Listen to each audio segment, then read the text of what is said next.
Hey everyone, welcome back to the channel. Welcome to Foam Therapy.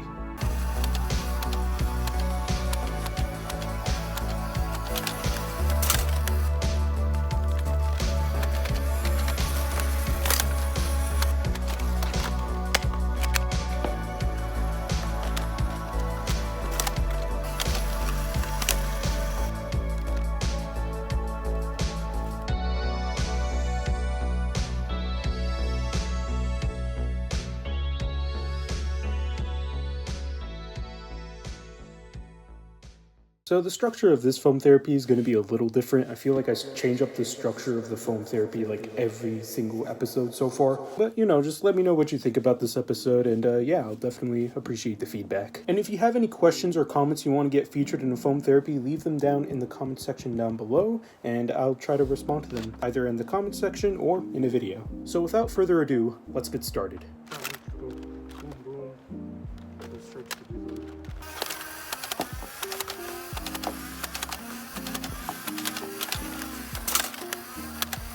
So the first comment is coming from the Cheese Man himself. How do you plan to continue into the hobby? Getting a 3D printer or making a Griffin or something? Well, I definitely want a 3D printer. There's so many good 3D printed blaster designs and add-ons that are just out there free to download that I would definitely appreciate having. Right now, I've just been asking a buddy from my group to print out all the printed stuff that I have, which I'm incredibly grateful for, but I also kind of feel bad, asking him constantly to, print me stuff out. So having my own 3D printer would definitely be appreciated. The only problem is that if you want a semi-decent printer, at the very least, you're going to be spending, around $200 from what I've seen. If you guys have any good printer suggestions, definitely leave them down in the comments below and I'll take a look into it.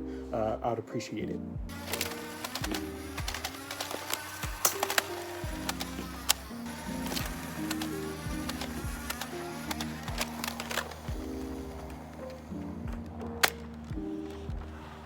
Next is from my boy Phase 1 Foam. Plans on collaboration in the future. I definitely want to collaborate more with creators in the future. I feel like it would just be a good way to develop this real good sense of community. Also, this is super glue. This little, if you're wondering, this is like a blob of super glue that I accidentally spilled on my desk while working on a blaster. So I don't know how to clean it. Just ignore that it's there.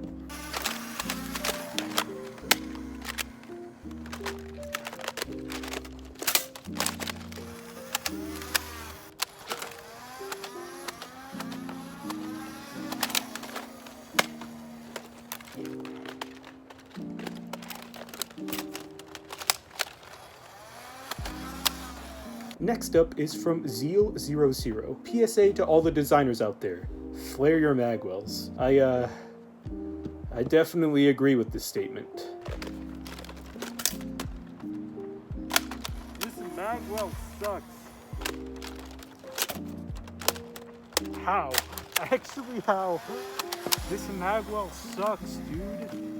Next comment is from Death's Angel 017. Do you think Nerf has become more or less popular in recent years? That's a really good question, and that's one I've actually been asking myself for a while now. In terms of high performance, not 70 FPS, over 70 FPS blaster stuff, I feel like that's definitely 100% gotten popular. Compared to a few years ago where you had to actively mod blasters to get 150 FPS, but now you could just go to your local Walmart and pick up a Nexus Pro X that nearly hits 200 FPS. That part of the hobby has definitely gotten more and more popular over the years, specifically the 2020s. I feel like Nerf has always been popular in the public conscious, but it's always been Nerf the company, not so much the foam dart blasters as a whole. Because a lot of people remember having a really small Nerf blaster that they'll shoot their siblings or buddies with as a kid. But that's when they were kids. I'm nearly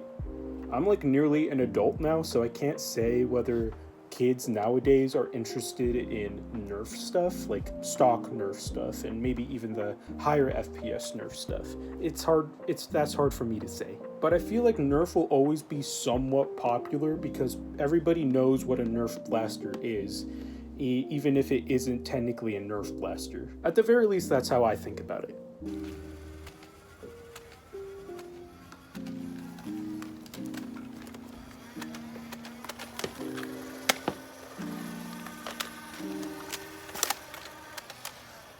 So that pretty much does it for this episode of Foam Therapy. Thank you guys so much for watching, and I should be posting this particular episode on Thanksgiving.